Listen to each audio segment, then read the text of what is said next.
French fry তো আমরা সব সময় খেয়ে থাকি, তবে এরকম সুইট ফ্রেঞ্চ ফ্রাই তো আমাদের খাওয়া হয় না। এটি একটি চাইনিজ রেসিপি। চাইনারা এরকম সুইট ফ্রেঞ্চ ফ্রাই খেয়ে থাকে আর খেতে তো খুবই মজা হয়, অসম্ভব মজা হয়। আমিও তৈরি করে নিয়েছি চাইনাদের মতো সুইট ফ্রেঞ্চ ফ্রাই। আসসালামু আলাইকুম, কেমন আছেন সবাই? চলুন শুরু করা যাক। আমি এখানে আলু নিয়ে নিয়েছি, আলুর খোসাটা আমি ছাড়িয়ে নিয়েছি। আর আলুগুলো আমি 1 ইঞ্চি লম্বা করে কেটে নিচ্ছি আর 1/2 ইঞ্চির মতো মোটা করেছি। আমাদের ঘরে তো সবারই আলু থেকে থাকে, আর এই আলু দিয়ে মজাদার চাইনা রেসিপিটি আপনি ঘরেই তৈরি করে ফেলতে পারেন।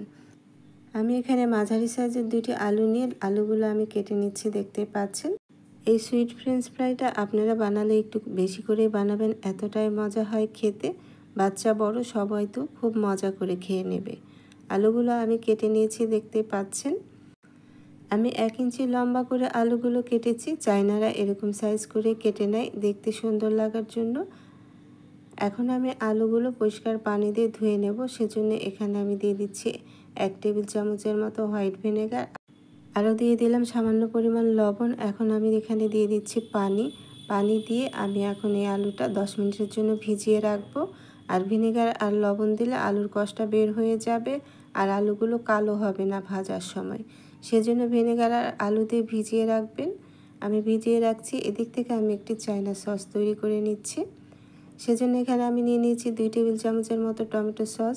আপনারা চাইলে এখানে টমেটো কেচাপটাও নিতে পারেন। এখন দিয়ে দিচ্ছি 2 টেবিল চামচের মতো সয়া সস। আমি এখানে লাইট সয়া সসটা দিয়েছি।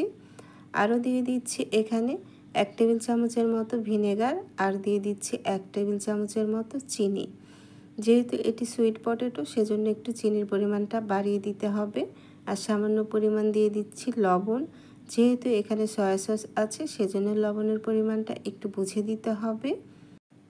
চাইনারা এরকম একটি সস তৈরি করে খেয়ে থাকে, আর এই নামি দামি নাস্তাটি আপনি ঘরেই তৈরি করে ফেলতে পারবেন মাত্র 2টি আলু দিয়ে।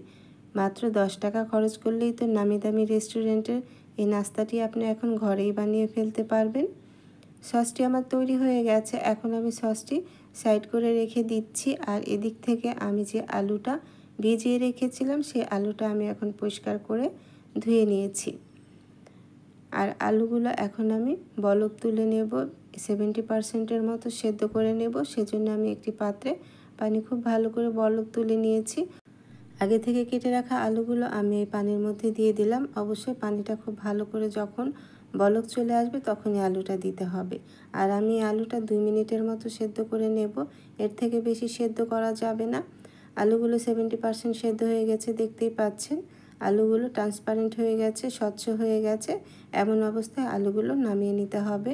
আলুগুলো কিন্তু সেদ্ধ করে নেওয়া যাবে না। আলুগুলো এখন আমি উঠিয়ে নিচ্ছি, উঠিয়ে ঠান্ডা করে নেব। আর আলুর গা থেকে যে পানি আছে সেটা ঝরে যাবে। আমি একটি স্ট্রেনারে রেখে দিয়েছি। পানিগুলো ঝরে গেছে আর আলুগুলো ঠান্ডা হয়ে গেছে। এখন আমি এখানে দিয়ে দিলাম 2 টেবিল চামচের মতো কর্নফ্লাওয়ার দিয়ে এখন আলুগুলো আমি মাখিয়ে নিচ্ছি।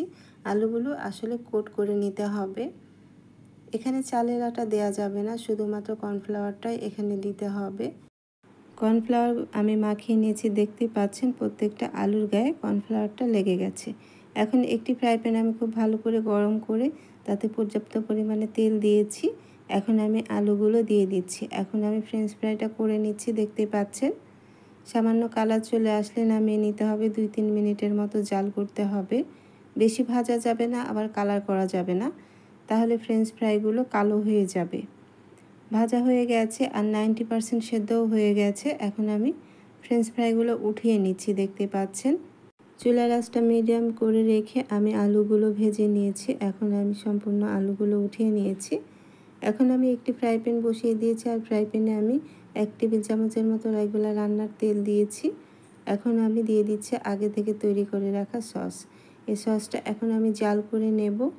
আর খুব বেশি জাল করা যাবে না। যখন সসের মধ্যে একটা বাবল ক্রিয়েট হবে তখনই বুঝতে হবে সসটা রান্না হয়ে গেছে। যারা আমার আজকের এই রেসিপিটিটা দেখছেন তারা আমার চ্যানেলটি সাবস্ক্রাইব করে দেবেন ও একটি লাইক কমেন্ট শেয়ার করে দেবেন।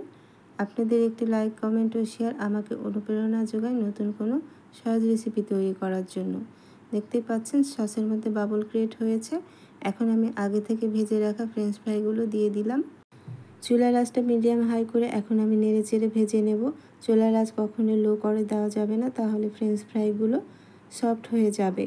আর ফ্রেঞ্চ ফ্রাইগুলো 90% সেদ্ধ হয়েই ছিল। এখন আমি নেড়ে চেড়ে ভেজে নিচ্ছি। এখন আমি এখানে দিয়ে দিচ্ছি 1 টেবিল চামচের মতো লাইট সয়া সস আর 1 টেবিল চামচের মতো সাদা তিল। সাদা তিলটা অপশনাল, তবে দিলে খেতে ভালো লাগে। আর চাইনারা সাদা তিলটাও দিয়ে থাকে। এই সুইট পটেটোটা খেতে তো খুবই ভালো লাগে। নামি দামি রেস্টুরেন্টে যে আর আপনাকে এই সুইট পটেটো খেতে হবে না। ঘরেই শুধু আপনি 2টি আলু থাকলেই আপনি এই মজাদার নামি দামি নাস্তাটি ঘরেই তৈরি করে ফেলতে পারেন। বাচ্চারা তো খুবই মজা করে খাবে আর অসম্ভব মজা হয়। চুলার আঁচটা এখন আমি হাই করে দিয়েছি। চাইনারা যে কোনো খাবারই এরকম চুলার আঁচ হাই করে দিয়ে রান্না করে। আর যেহেতু আমার এই ফ্রেঞ্চ ফ্রাইগুলো সেদ্ধ হয়ে আছে, সেজন্য এখানে চুলার আঁচ কমিয়ে দেওয়া যাবে না। চুলার আঁচটা হাই করেই এই ফ্রেঞ্চ ফ্রাইগুলো তৈরি করে নিতে হবে। দেখতেই পাচ্ছেন সসগুলো কিন্তু মাখা মাখা হয়ে গেছে, আর ঠান্ডা হয়ে গেলে অনেকটাই টেনে আসবে। তৈরি হয়ে গেছে চাইনাদের মতো সুইট পটেটো বা সুইট ফ্রেঞ্চ ফ্রাই, আর খুবই মজা হয় খেতে। একবার আপনারা অবশ্যই বাসায় ট্রাই করতে পারেন। এখন আমি নামিয়ে নিয়েছি। দেখতেই পাচ্ছেন কতটা লোভনীয় হয়েছে, আর খেতে তো খুবই মজা হয়েছে। বাসায় একবার ট্রাই করে দেখতে পারেন, বাসার সবাই খুবই প্রশংসা করবে। আশা করছি আজকে আমার এই সুইট পটেটোর রেসিপিটি আপনাদের ভালো লেগেছে। রেসিপিটি ভালো লাগলে অবশ্যই আমার চ্যানেলটি সাবস্ক্রাইব করে দেবেন ও একটি লাইক কমেন্ট শেয়ার করে দেবেন। আর যারা ফেসবুক পেজ থেকে দেখছেন তারা অবশ্যই আমার ফেসবুক পেজটি ফলো দিয়ে রাখবেন ও একটি লাইক কমেন্ট শেয়ার করে রাখবেন।